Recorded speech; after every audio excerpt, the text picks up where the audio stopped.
Ministério da Educação se anuncia resultado do teste de professor bolsa, kandidatura para ensino secundário geral no Tekniku Vokasional e fulan.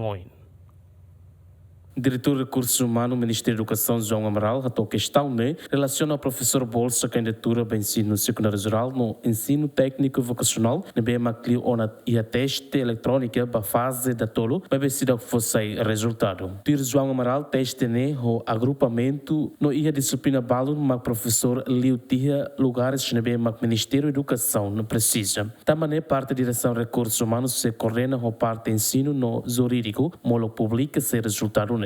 Ia buat balu ami hadiahnya mak hari tarde tuan ya maybe ia tempo bara ta seriasaun ranking profesor hari kandidatura hari sekarik ia betruma maksiratu se hadiah ami se fosaimos em Agustus nelara resultado sim hanesan ia agrupamento balu nia liute lugares nemak agora rau ami parte de recursos humanos serviço muito com direção ensino incluímos o jurídico o de hari idane mola kami publica nia resultado lista ne concluiu na mas bem edansa o em lugares idane mak kami tenser parte de recursos humanos o direção do ensino o parte legal.